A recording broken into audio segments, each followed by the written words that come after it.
আসসালামু আলাইকুম, সবাইকে নতুন এপিসোডে স্বাগতম।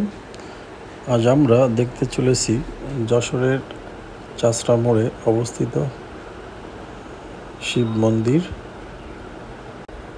মন্দিরটি অবস্থিত যশোর বেনাপোল হাইওয়ের পাশে, আর আমরা সেখানেই দাঁড়িয়ে আছি।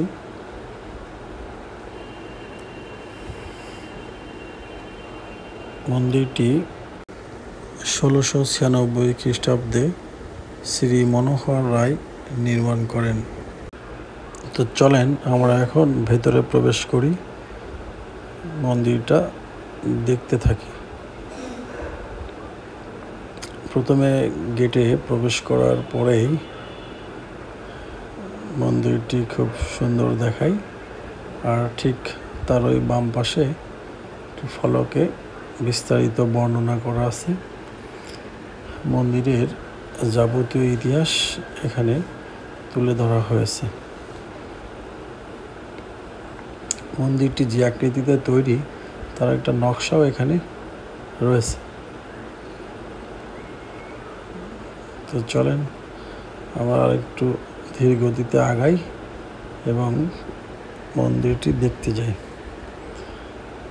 ঠিক এখানে বাম পাশে মন্দিরটা সংরক্ষণ যিনি করেন, তিনি পানির খাওয়ার জন্য কিছু ব্যবস্থা করে রাখছে। যদি কোনো অনুষ্ঠান আদি এখানে হয় তাহলে যেন মানুষ পানি পান করতে পারে বা একটা অনুষ্ঠান করার মতো ব্যবস্থা করতে পারে।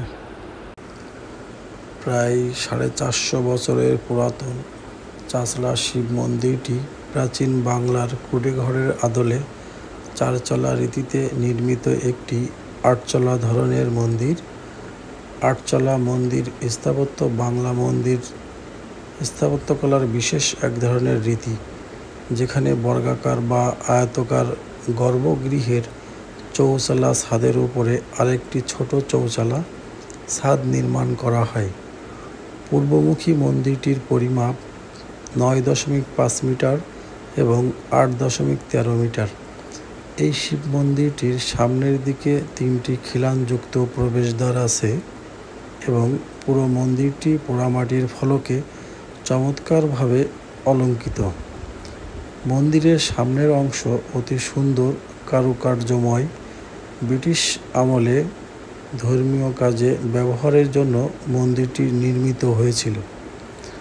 স্থাপত্য নির্মাণে চুনসুরকি ও ইট ব্যবহার করা হয়েছে। ইটের আকৃতি বর্গাকার। খণ্ডিত ম্যাটেরিয়াল হিসেবে ব্যবহার করা হয়েছে চুনসুরকি। বর্তমানে মন্দিরটি গণপ্রজাতন্ত্রী বাংলাদেশ সরকার কর্তৃক সংরক্ষিত একটি পুরাকীর্তি। বর্তমানে মন্দিরের এক কোণে 2 বা 3 সদস্য বিশিষ্ট একটা পরিবার বসবাস করেন। তারা এই মন্দিরের অভ্যন্তরে ঠাকুরের পূজা অর্চনা করেন এবং দেখভাল করেন। প্রতিনিয়তই চলে মন্দিরের পূজা অর্চনা এবং দেখাশোনা। তারই নমুনাস্বরূপ দেখেন, ভিতরে পরিবেশটা অনেক সুন্দর করে রাখা হয়েছে এবং ঠাকুরের পূজার জন্য প্রতিদিন সকাল এবং বিকাল বা সন্ধ্যা প্রদীপ জ্বালানো হয়। 450 বছরের অতি পুরাতন এই ইমারতটি এখনও দাঁড়িয়ে আছে নিশ্চুপভাবে। তৎকালীন সময়ে হিন্দু জমিদার বলেন বা অভিজাত পরিবাররা পূজা অর্চনার জন্য এমন সুন্দর মন্দিরগুলো নির্মাণ করেছিলেন। তারই উদাহরণস্বরূপ এখনও দাঁড়িয়ে আছে যশোর জেলার অন্তর্গত চাষড়া নামক স্থানে এই শিব মন্দিরটি। তৎকালীন সময়ের কারুকাজ খচিত ইমারতটি দেখতে এখনও আগের মতোই রয়েছে। কাছে এসে দেখলে মনে হয় সময়টাই শুধু গড়িয়েছে। পুরানো ইমারতটি যেন এখনও অক্ষত অবস্থায় রয়েছে। মন্দিরের চতুর্দিকে পরিষ্কার পরিচ্ছন্নতা এবং সবুজায়ন ও বনায়নের মাধ্যমে আরও মন্দিরকে আকর্ষণীয় করা হয়েছে। পরিষ্কার পরিচ্ছন্নতা এবং বনায়নের জন্য মন্দিরকে সবসময় সুন্দর দেখায়। প্রতিনিয়ত পূজা অর্চনা চলে এবং ধর্মীয় রীতিনীতি অনুষ্ঠানের মাধ্যমে পরিচালিত হয় এবং বিভিন্ন সময়ে বিভিন্ন ধর্মের, বিভিন্ন বর্ণের, বিভিন্ন শ্রেণীর মানুষরা এখানে আসে মন্দিরটি দেখতে। অতি প্রাচীন কারুকার্য খচিত সৌন্দর্যমণ্ডিত হওয়ার কারণে বহু মানুষের আনাগোনা প্রতিনিয়ত দেখা যায়।